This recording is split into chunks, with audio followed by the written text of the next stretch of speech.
중국은 이미 일본에 방역할 준비를 마쳤다. 동중국해가 뒤틀리던 그날, 중국과 일본의 함정들이 서로의 그늘을 삼키듯 다가가던 순간, 세상 누구도 예상하지 못한 국가 하나가 가장 먼저 반응했습니다. 한국이었습니다. 강대국들이 뒤늦게 경보를 올릴 때 한국의 감시망은 이미 위험의 방향과 속도까지 계산해냈습니다. 그 정밀함은 마치 바다가 먼저 한국에게만 비밀을 속삭인 듯했습니다. 그날 국제사회는 처음으로 인정했습니다. 이 경랑 한복판에서 가장 조용하지만 가장 정확한 목소리를 가진 나라는 한국이었다고 말입니다. 그리고 저는 그 진실 앞에서 모든 걸 다시 배워야 했습니다. 저는 로버트 킹스턴입니다. 2025년 11월 17일, 제 모니터에 한 문장이 떠올랐습니다. 중국은 이미 일본에 반격할 준비를 마쳤다. CCTV 계열 공식 채널이었습니다. 32년간 이런 문장을 본 적이 없었습니다. 분석가로서 제 본능이 경고했습니다. 이건 경고가 아니었습니다. 이미 시작됐다는 통보였습니다. 저는 영국 출신입니다. 58세고 32년간 국제 안보와 지정학을 분석해왔죠. 영국 국방부 전략자문관을 지냈고 분쟁 지역을 수십 번 조사했습니다. 지금은 싱가포르에서 아시아 안보 연구를 하고 있습니다. 위기를 읽는 게 제 일이죠. 열흘 전으로 거슬러 올라갑니다. 11월 7일, 다카이치 일본 총리가 국회에서 발언했죠. 중국이 대만을 해상 봉쇄하고 무력 행사를 한다면 존립위기 사태가 될 수 있습니다. 자위대가 개입할 수 있다는 의미였습니다. 그는 중국의 레드라인을 정확히 밟았습니다. 중국의 반응은 즉각적이었죠. 11월 16일 관광 자제령이 내려졌습니다. 유학 경고도 나왔고요. 그리고 오늘 중국 7개 항공사가 동시에 일본행 항공권 위약금을 면제했습니다. 경제전쟁이 시작된 겁니다. 저는 데이터를 봤습니다. 일본 증시가 폭락했죠. 니케이 225가 1% 급락했습니다. 백화점 미스코시는 11% 폭락, 시세이도는 9% 하락했죠. 중국 관광객은 일본 전체의 30%입니다. 이들이 사라지면 일본 지방 경제가 무너집니다. 더 큰 문제가 있었습니다. 일본은 히토류의 90%를 중국에 의존하죠. 2010년 센카쿠 갈등 때 중국이 히토류를 끊었습니다. 도요타, 파나소닉이 마비됐죠. 일본은 2주 만에 백기를 들었습니다. 중국이 다시 히토류를 무기화한다면 일본 자동차 산업 전체가 흔들립니다. 저는 일본 내부 문서를 검토했습니다. 놀랍게도 일본 정부는 사태를 과소평가하고 있었죠. 위기 인식이 너무 낮았습니다. 그때 책상 위 보고서 하나가 눈에 들어왔습니다. 한국 청와대와 국방부 문서였죠. 처음엔 별 생각 없이 넘겼습니다. 한국은 주변부 국가일 거라고 생각했거든요. 하지만 문서를 읽으면서 저는 멈췄습니다. 한국의 대응 어조가 달랐습니다. 너무 침착했죠. 감정이 없었습니다. 계산만 있었습니다. 중국과 일본 어느 쪽에도 치우치지 않은 균형감이 느껴졌습니다. 저는 추가 자료를 찾았습니다. 한국의 대중 의존도, 대일 의존도를 조사했죠. 그런데 놀라운 사실을 발견했습니다. 한국은 중국과 일본 어느 쪽에도 치명적으로 의존하지 않고 있었습니다. 일본은 중국 관광의 30%, 히토류의 90% 의존합니다. 그런데 한국은 달랐죠. 2017년 사드 보복 당시 한국은 중국 관광객 80%가 사라지는 충격을 받았습니다. 그런데 한국은 버텼습니다. 그리고 구조를 바꿨죠. 중국 의존도를 체계적으로 낮췄습니다. 저는 고개를 가로저었습니다. 이게 어떻게 가능합니까? 더 충격적인 문구를 발견했습니다. 양측과의 작전 연락 채널 유지. 제 손이 멈췄죠. 한국이 중국과 일본 모두와 군사 연락망을 유지하고 있다는 겁니까? 이건 중견국이 가질 수 있는 체계가 아니었습니다. 저는 화면을 응시했습니다. 일본은 지금 흔들리고 있었습니다. 증시가 폭락하고 관광이 무너지고 있었죠. 히토류 목줄을 중국이 쥐고 있었습니다. 그런데 한국은 이미 이 폭풍을 한번 견뎌낸 나라였습니다. 그리고 더 강해져 있었습니다. 중국과 일본이 충돌을 향해 달려가고 있었습니다. 경제 보복이 시작됐고 군사 긴장이 고조되고 있었죠. 그런데 그 한가운데서 한국이라는 나라가 보였습니다. 너무 조용했습니다. 너무 침착했습니다. 그리고 너무 준비되어 있었습니다. 제32년 경력이 말하고 있었습니다. 일본은 흔들리고 있습니다. 하지만 한국은 흔들리지 않고 있었습니다. 한국은 무엇을 알고 있는 걸까요? 무엇을 준비하고 있는 걸까요? 이해할 수 없는 한국의 대응 기록이 제 책상 위에 놓여 있었습니다. 저는 한국 문서를 다시 펼쳤습니다. 이번엔 천천히 읽었죠. 첫 페이지부터 이상했습니다. 양국 관계 격화 시 대응 시나리오. 양국이라는 건 중국과 일본을 의미했습니다. 그런데 문서 어조가 너무 담담했죠. 마치 이미 여러 번 겪어본 일처럼 써 있었습니다. 저는 의문이 들었습니다. 한국이 이런 상황을 예상하고 있었다는 겁니까? 저는 동아시아 3국의 데이터를 비교하기 시작했습니다. 중국 의존도, 일본 의존도, 기술 공급망 구조를 하나씩 분석했죠. 스프레드시트에 숫자를 입력했습니다. 그리고 결과를 봤을 때 저는 의자에 등을 기댔습니다. 일본의 중국 의존도는 심각했습니다. 히토류 90%, 관광 30%, 반도체 소재 상당 부분이 중국 경유였죠. 일본은 중국 없이는 산업이 돌아가지 않는 구조였습니다. 그런데 한국은 달랐습니다. 중국 의존도가 훨씬 낮았죠. 핵심 기술은 자체 생산하고 있었습니다. 반도체, 배터리, OLED, 조선. 이 분야에서 한국은 중국과 일본 어느 쪽에도 의존하지 않았습니다. 오히려 일본이 한국 소재를 필요로 하는 구조였죠. 저는 계산을 멈췄습니다. 잠깐, 이게 맞습니까? 일본이 한국에 의존한다고요? 데이터를 다시 확인했습니다. 틀림없었습니다. OLED 패널, 배터리 소재, 석유화학 원료. 일본이 중국 압박을 받을수록 한국 의존도가 오히려 상승하는 구조였습니다. 저는 속으로 중얼거렸죠. 이 지역의 산업축은 일본이 아니라 한국이었습니까? 저는 시나리오 분석을 시작했습니다.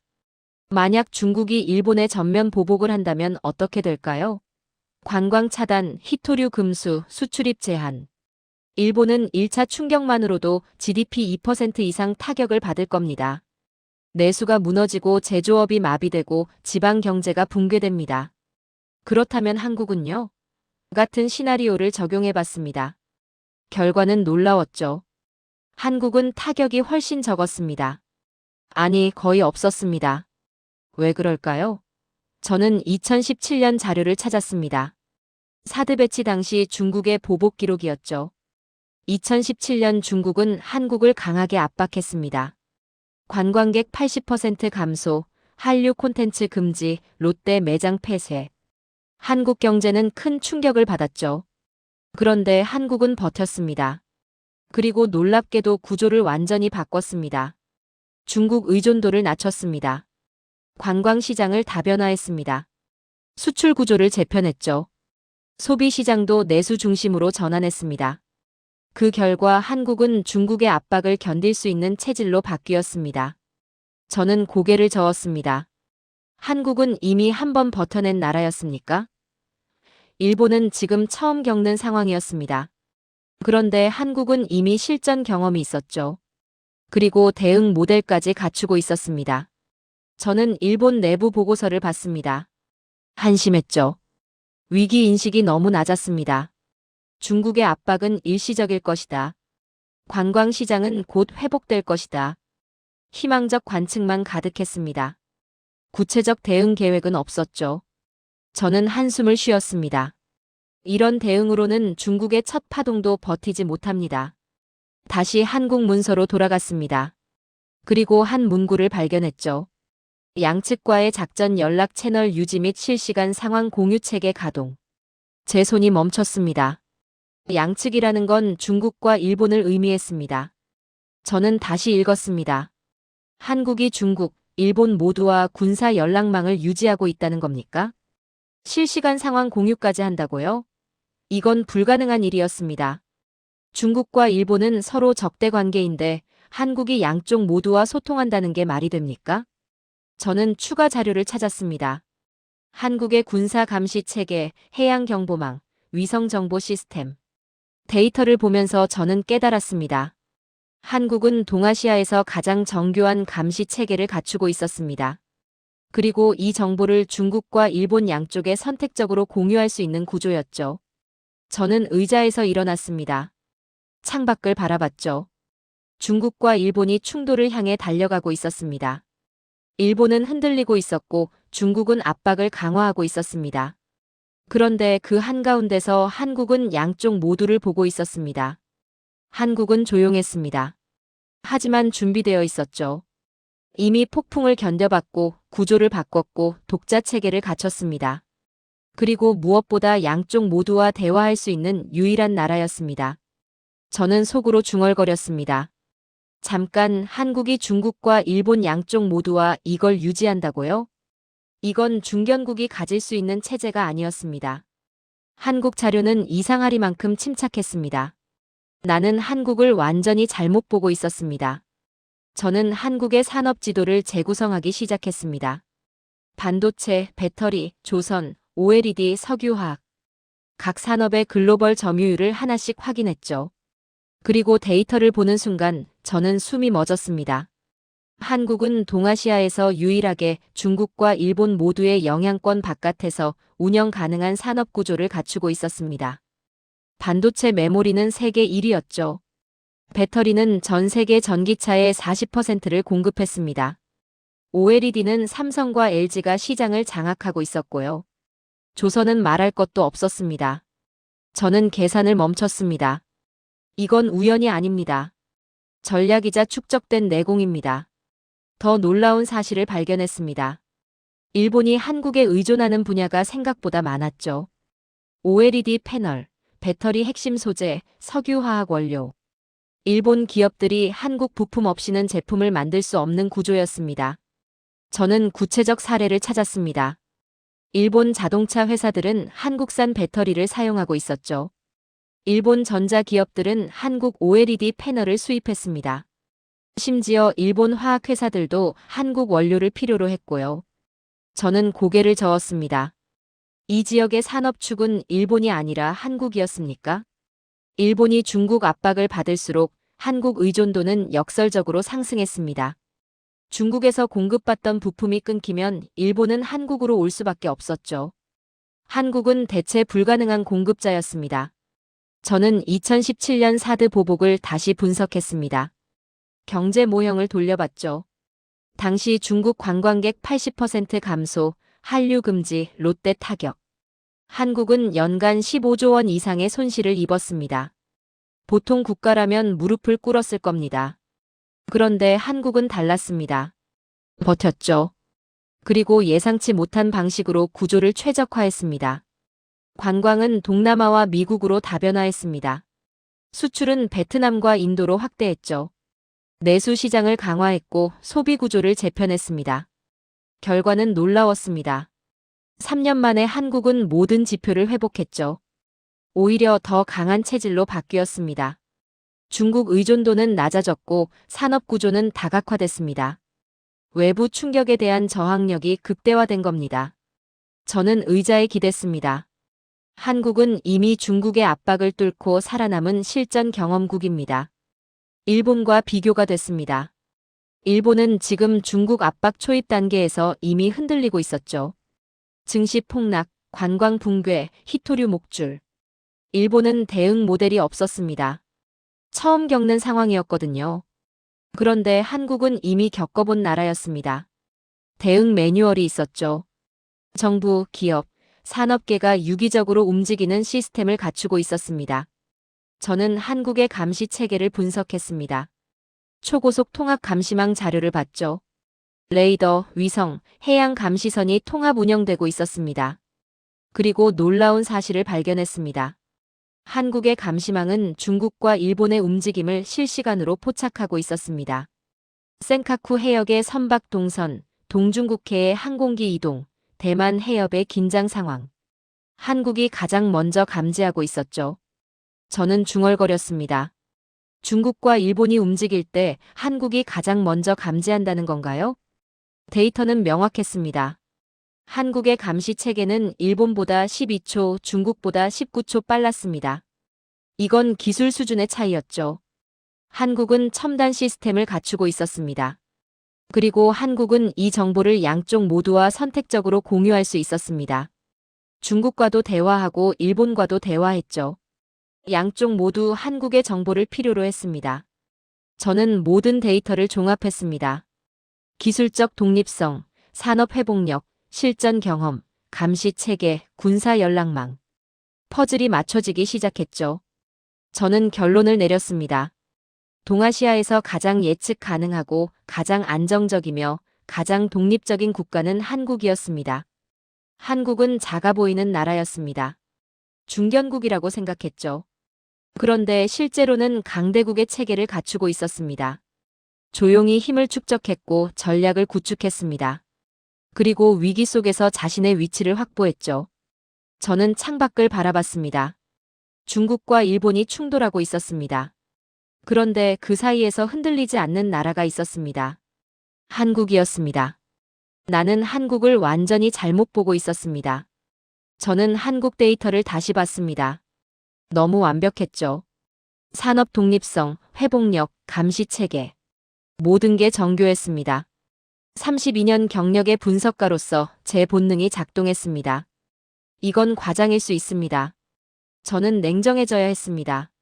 한국 내부 자료가 너무 완벽한 구조를 보이면 오히려 의심해야 하죠. 과대표현 가능성을 먼저 검토하는 게 분석가의 기본입니다. 저는 영국 본부에 연락했습니다. 런던의 동료 분석관에게 메시지를 보냈죠. 한국의 산업 독립성과 감시 체계 데이터 검증 요청합니다. 내부 자료가 신뢰 가능한지 확인 부탁합니다. 답장은 6시간 후에 왔습니다. 저는 이메일을 열었죠. 첫 문장을 보는 순간 제 손이 멈췄습니다. 로버트, 우리가 갖고 있는 수치와 거의 동일합니다. 한국 데이터는 정확합니다.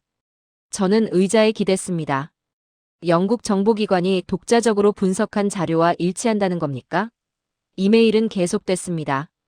한국의 반도체 점유율 71%, 배터리 시장 40%, OLED 90% 이상. 모두 확인된 수치입니다. 감시 체계도 우리 평가와 동일하고요. 저는 순간적으로 말문이 막혔습니다.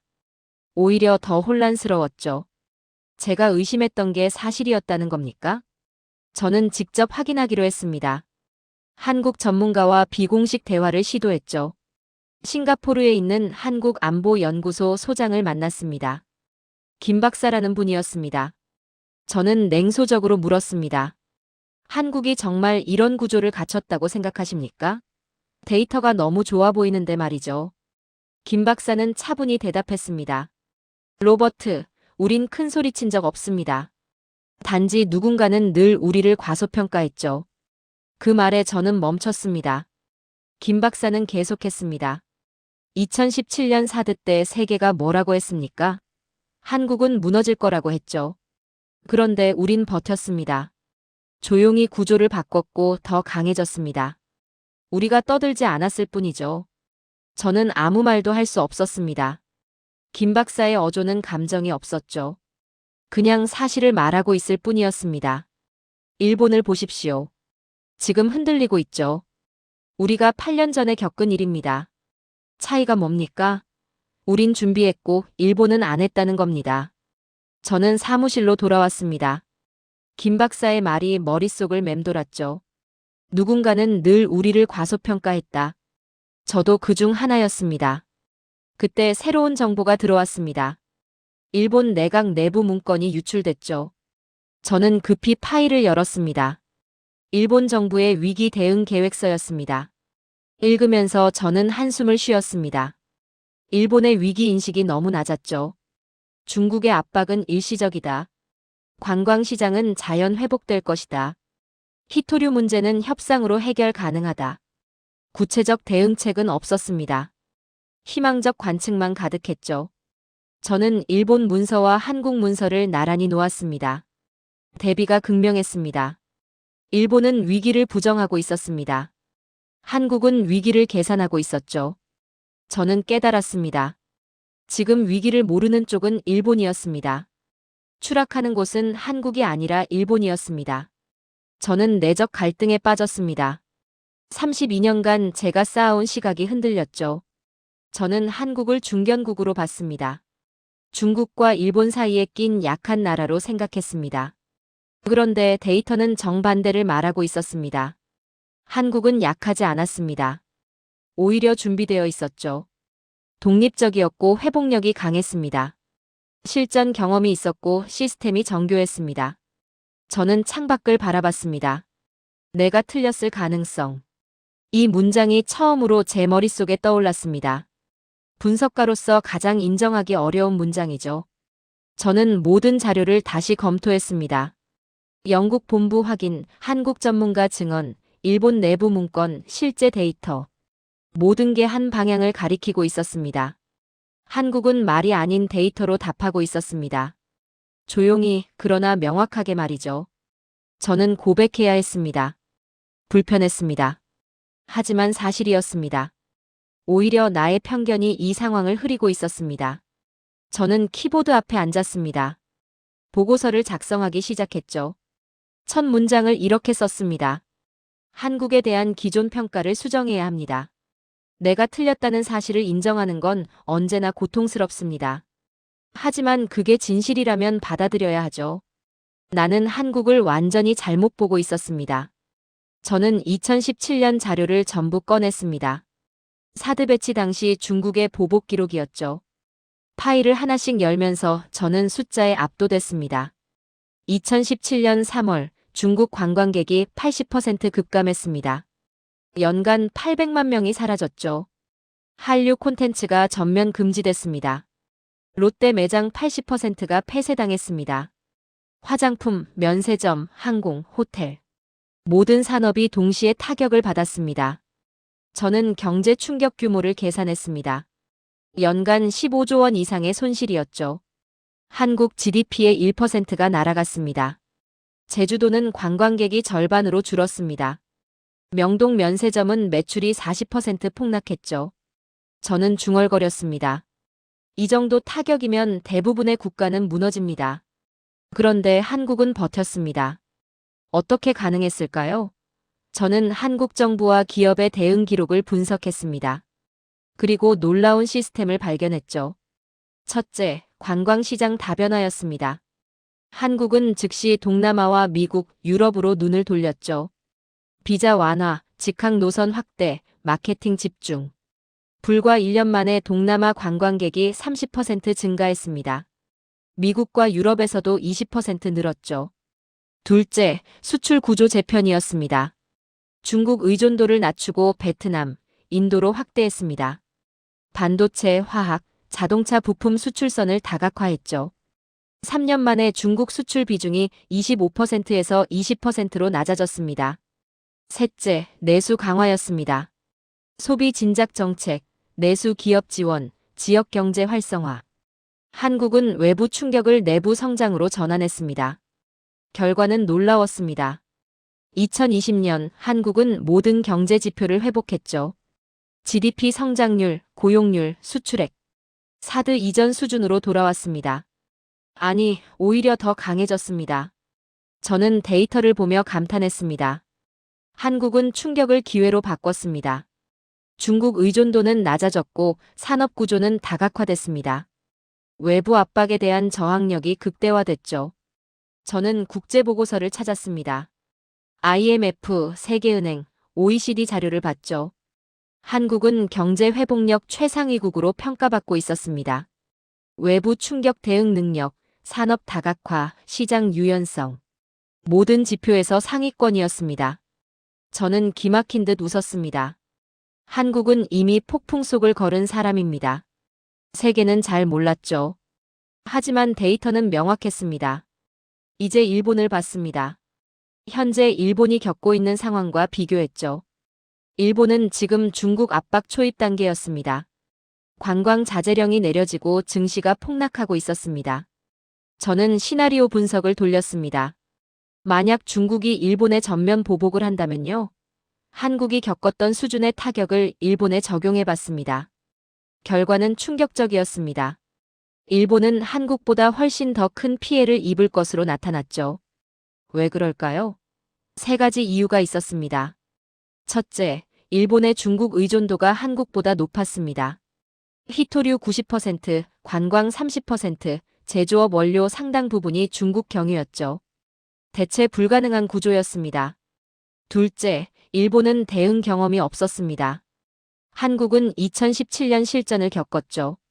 정부, 기업, 산업계가 위기 대응 매뉴얼을 갖추고 있었습니다. 일본은 처음이었습니다. 셋째, 일본의 산업 구조가 경직되어 있었습니다. 빠른 전환이 어려웠죠. 한국은 유연했습니다. 신속하게 시장을 바꾸고 구조를 재편할 수 있었습니다. 저는 결론을 내렸습니다. 일본은 아직 폭풍의 입구에 불과했습니다. 한국은 이미 통과한 길이었죠. 저는 한국 정책 문서를 다시 봤습니다. 문장의 문체가 독특했습니다. 감정이 없었죠. 시나리오 A 발생 시 대응 1, 2, 3순차 실행. 시나리오 B 발생 시 산업별 긴급 지원 체계 가동. 모든 게 계산되어 있었습니다. 저는 고개를 끄덕였습니다. 한국 정책 문서의 문장은 칼과 같았습니다. 군더더기가 없었죠. 명확하고 정교했습니다.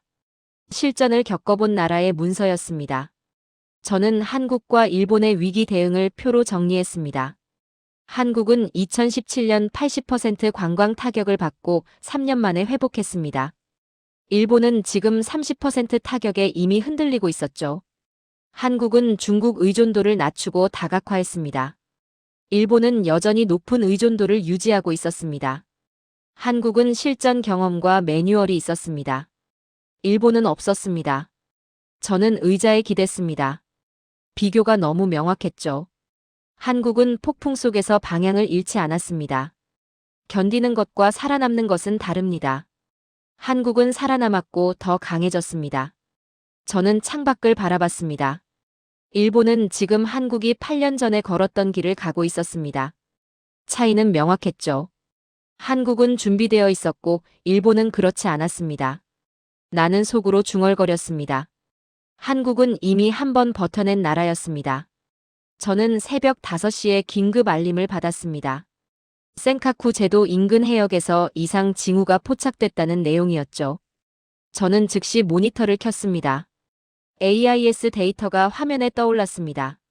중국 해경 선박 12척이 센카쿠 해역으로 집결하고 있었죠. 동선이 비정상적이었습니다. 단순 순찰이 아니었습니다. 특정 지점을 향해 이동하고 있었습니다. 저는 위성 영상을 확인했습니다.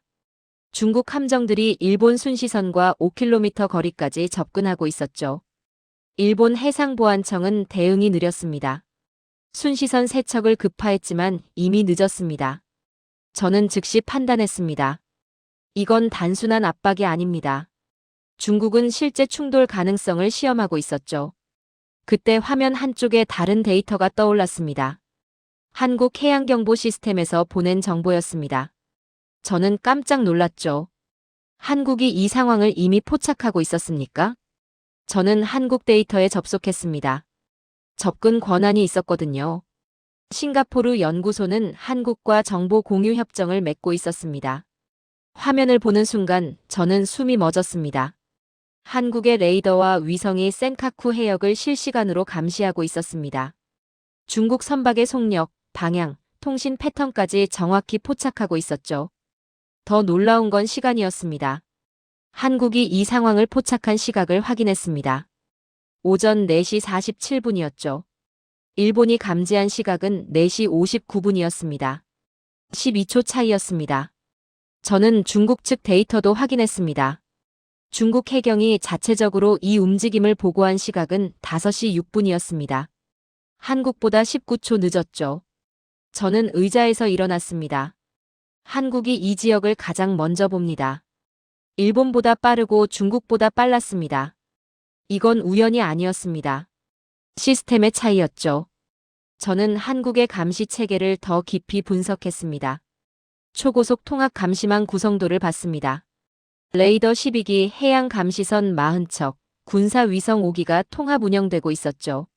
실시간 데이터 교차 분석 시스템이 가동되고 있었습니다. 저는 감탄했습니다. 이건 중견국의 감시망이 아닙니다. 강대국 수준이었습니다. 아니, 어떤 면에서는 더 정교했죠. 그때 한국 내부 보고서에서 결정적 문구를 발견했습니다. 양측과의 작전 연락 채널 유지 및 실시간 정보 공유. 저는 이 문장의 무게를 제대로 이해하기 시작했습니다. 한국은 중국과 일본 모두와 군사적 교신 라인을 갖고 있었습니다. 양쪽 모두에게 선택적으로 정보를 제공할 수 있었죠. 이건 극히 드문 경우였습니다. 적대 관계에 있는 두 국가 사이에서 양쪽 모두와 대화할 수 있는 나라는 거의 없었습니다. 저는 깨달았습니다. 이건 전략적 위치 1순위 국가라는 의미입니다. 한국은 위기 상황에서 중재자 역할을 할 수 있는 유일한 나라였습니다. 오전 7시 상황이 급박하게 돌아갔습니다. 일본 순시선이 잘못된 방향으로 이동하기 시작했죠. 중국 해경선과 교차 궤도에 진입했습니다. 충돌 위험 신호가 발생했습니다. 중국은 통신을 의도적으로 단절했습니다. 일본은 채널이 막혔죠. 양측 모두 상대의 의도를 파악하지 못했습니다. 긴장이 최고조로 치솟았습니다. 저는 숨을 들이쉬었습니다. 바다 위의 공기는 울렁거리고 있었습니다. 충돌이 임박했습니다. 그때 한국이 움직였습니다. 한국 해군이 일본 측에 비공식 연락을 보냈습니다. 중국 선박의 실제 의도는 시위이며 충돌 계획은 없음. 현재 항로 유지 시 12분 후 근접 조우 예상. 구체적이고 정확한 정보였죠. 동시에 한국은 중국 측에도 외교 채널을 통해 간접 신호를 전달했습니다. 일본 순시선의 항로 조정 가능성 있음. 불필요한 근접 회피 권고. 조심스럽지만 명확한 메시지였습니다. 저는 두 메시지를 모두 확인했습니다. 접근 권한 덕분에 볼 수 있었죠. 저는 경악했습니다. 이건 중견국의 행동이 아닙니다. 양쪽을 동시에 관리하고 있었습니다. 오전 7시 23분 일본 순시선이 속력을 줄였습니다. 중국 해경선도 항로를 약간 조정했죠. 충돌 위험이 해소됐습니다. 해역에 정적이 흘렀습니다. 저는 알고 있었습니다. 중국과 일본 어느 쪽도 우리가 조치했다고 발표하지 못할 겁니다. 하지만 양쪽 모두 알고 있었죠. 누가 경고를 보냈는지 말이죠. 저는 모든 데이터를 종합했습니다. 가장 먼저 상황을 포착한 건 한국이었습니다. 가장 정확한 분석을 한 것도 한국이었습니다. 양쪽에 경고를 보낸 것도 한국이었죠. 저는 충격적인 결론에 도달했습니다. 강대국들이 싸우고 있었지만 중심에 선 건 한국이었습니다. 중국과 일본의 대립이 극대화될수록 한국의 존재감이 정반대로 상승했습니다. 한국은 작아 보이는 나라였습니다. 그런데 실제로는 거인의 전략을 갖고 있었죠. 저는 창밖을 바라봤습니다. 동아시아의 무게중심은 한국 쪽으로 기울고 있었습니다. 저는 2025년 11월 18일 새벽 4시 47분을 평생 잊지 못할 겁니다. 센카쿠 해역에서 충돌 40초 전 상황이 펼쳐졌습니다. 일본 순시선이 급진각으로 방향을 틀었습니다. 중국 해경선과 교차 궤도에 진입했죠. 거리는 2.3km였습니다. 두 선박 모두 속력을 유지하고 있었습니다. 충돌까지 40초였습니다. 저는 실시간 화면을 보고 있었습니다. 중국은 통신을 단절했습니다. 일본은 채널이 불가능했죠. 위기 경보음이 연구실 전체에 울렸습니다. 저는 중얼거렸습니다. 이건 부딪힙니다. 제 등골이 서늘해졌습니다. 32년 경력 동안 이런 순간을 여러 번 봤지만 실제 충돌을 막을 방법은 없었습니다. 양국이 통신하지 않는 상황에서는 말이죠. 그때 한국 감시망에서 신호가 떴습니다. 교차 충돌 위험 포착. 양측 통보 필요. 시각은 4시 47분 23초였습니다. 일본이 이 상황을 감지한 건 4시 47분 35초였죠. 12초 차이였습니다. 중국은 4시 47분 42초였습니다. 19초 늦었습니다. 저는 손이 떨리는 걸 봤습니다. 어떻게 한국이 가장 먼저 보지? 이건 우연이 아니었습니다.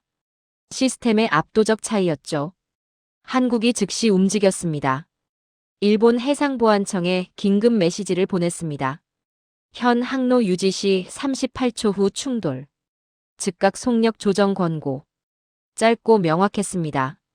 일본 간부들은 혼란에 빠졌죠. 한국이 어떻게 이걸 알았지? 동시에 한국은 중국 측에도 신호를 보냈습니다. 외교 채널을 통한 간접 전달이었죠. 일본 선박 비정상 기동 포착. 충돌 회피 위한 항로 미세 조정 필요. 조심스럽지만 분명한 경고였습니다. 저는 두 메시지를 모두 확인했습니다. 양쪽 모두 연락을 받았습니다. 적대 관계에 있는 두 국가가 동시에 한국의 경고를 들은 겁니다. 충돌까지 20초 남았습니다. 일본 순시선이 먼저 반응했습니다. 엔진 출력을 줄이기 시작했죠. 중국 해경선도 미세하게 방향을 조정했습니다. 5도 정도였습니다. 작지만 결정적인 변화였죠. 충돌까지 10초, 9초, 8초. 저는 숨을 멈췄습니다. 두 선박의 거리가 500m로 좁혀졌습니다. 그러나 각도가 달라지고 있었죠. 충돌까지 3초, 2초, 1초. 일본 순시선과 중국 해경선이 교차했습니다. 거리는 47m였습니다. 충돌하지 않았습니다. 아슬아슬하게 비껴갔습니다. 해역 전체에 정적이 흘렀습니다. 마치 해양이 숨을 삼킨 듯한 고요였습니다. 저는 의자에 주저앉았습니다. 중국과 일본 어떤 쪽도 우리가 조치했다고 발표하지 못할 겁니다. 양쪽 모두 체면이 있으니까요. 하지만 저는 알고 있었습니다. 아무도 말하지 않았지만 모두 알고 있었습니다. 가장 먼저 보고 가장 먼저 경고한 건 한국이었습니다. 저는 그날 오후 보고서를 작성했습니다. 국제안보 분석 리포트였죠. 제목을 이렇게 붙였습니다. 동아시아 위기 관리에서 한국의 역할. 보고서 첫 문단은 이렇게 시작했습니다. 2025년 11월 18일 센카쿠 해역에서 발생한 충돌. 회피 사례는 동아시아 안보 지형의 근본적 변화를 보여줍니다. 한국은 더 이상 주변부 국가가 아닙니다. 저는 데이터를 정리했습니다. 한국의 감시 능력은 일본보다 12초, 중국보다 19초 빨랐습니다. 한국은 양쪽 모두와 통신 채널을 유지했습니다. 한국은 충돌을 막았습니다. 그 순간 저는 깨달았습니다. 한국이 동아시아의 안전판이었습니다. 중국과 일본의 대립이 극대화될수록 한국의 역할이 커졌습니다. 한국은 조용히 중심에 올라섰습니다. 저는 창밖을 바라봤습니다. 싱가포르 항구가 보였죠. 수백 척의 선박이 오가고 있었습니다. 평화로운 풍경이었습니다. 그 평화는 우연이 아니었습니다. 누군가는 밤을 새워 감시하고 있었습니다. 누군가는 위기를 포착하고 경고하고 있었죠. 그 누군가가 한국이었습니다. 저는 보고서 마지막 문장을 이렇게 썼습니다. 강대국들이 싸우고 있었지만 실제로 중심에 선 건 한국이었다. 한국은 작아 보이는 나라였지만 거인의 전략을 갖고 있었다. 저는 파일을 저장했습니다. 32년 경력의 분석가로서 제가 내린 가장 중요한 결론이었습니다. 그날 밤 저는 오래 잠들지 못했습니다. 머릿속에 한 장면이 계속 떠올랐죠. 충돌 40초 전 한국이 가장 먼저 본 그 순간. 그 12초가 이 해역의 운명을 바꿨습니다. 진짜 중심은 따로 있었습니다. 작은 나라라고 생각했던 곳이 전장의 축을 잡고 있었습니다. 나는 한국을 완전히 잘못 보고 있었습니다. 저는 11월 19일 아침 이메일함을 열었습니다. 미국 국방정보국에서 온 메시지가 있었죠. 제목은 간단했습니다. 한국 감시 체계 평가 보고서. 저는 파일을 열었습니다. 첫 문장을 보는 순간 저는 오랫동안 화면에서 눈을 떼지 못했습니다. 동아시아에서 가장 신뢰도 높은 조기경보 시스템은 한국이 운영하고 있다.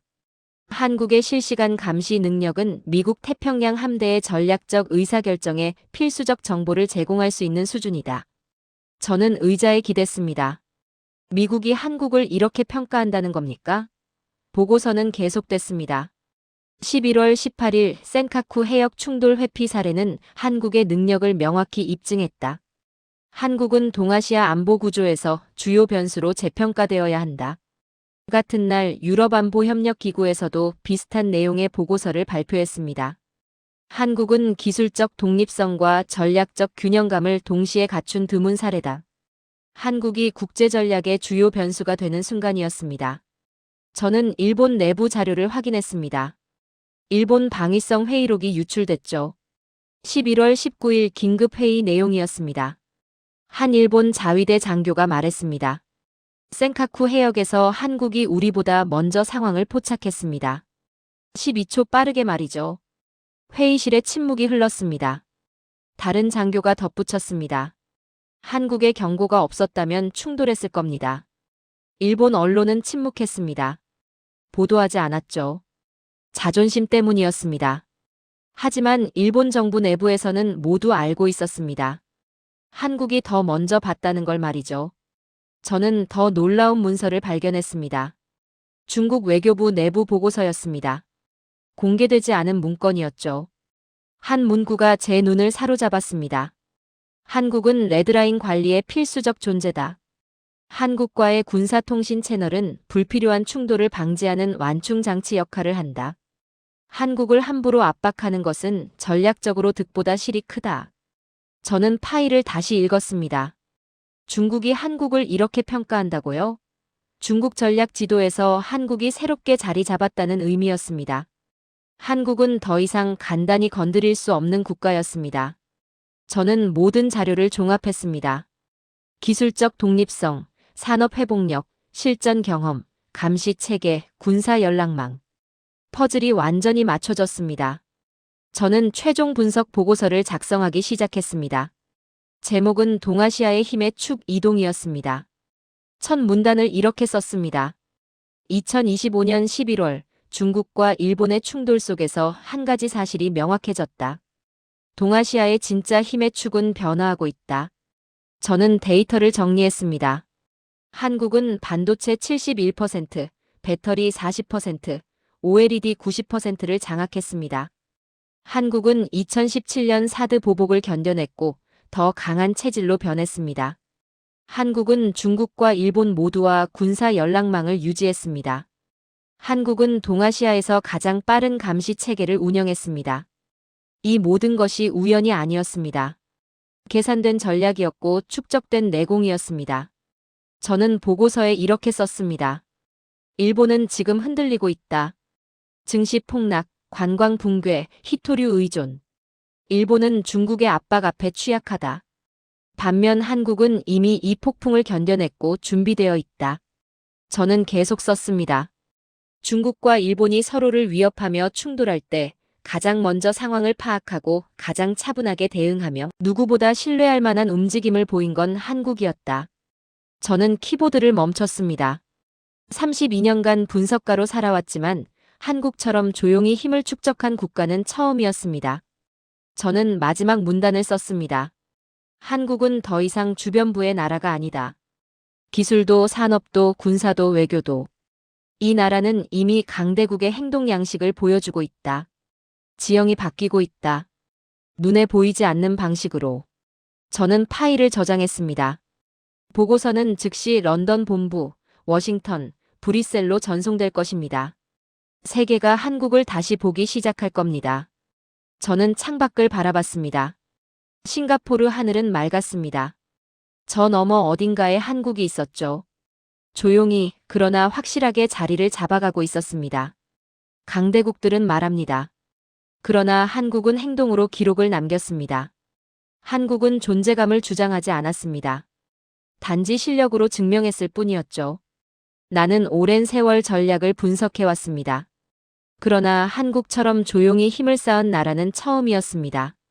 이제 동아시아의 중심은 분명히 한국 쪽으로 이동하고 있습니다. 나는 그 사실을 가장 늦게 알아챈 사람 중 하나였습니다. 저는 이번 사건에서 제가 알던 동아시아의 지도를 완전히 다시 그렸습니다. 중국과 일본이 서로를 위협하며 흔들릴 때 가장 먼저 상황을 파악하고 가장 차분하게 대응하며 누구보다 신뢰할 만한 움직임을 보인 건 한국이었습니다. 기술도 산업도 군사도 외교도. 이 나라는 이미 강대국의 행동 양식을 보여주고 있었습니다. 저는 오랜 세월 전략을 분석해왔지만 한국처럼 조용히 힘을 축적한 국가는 처음이었습니다. 이 이야기를 기록하는 이유는 단 하나입니다. 한국은 더 이상 주변부의 나라가 아닙니다. 세계가 한국을 바라보기 시작했습니다.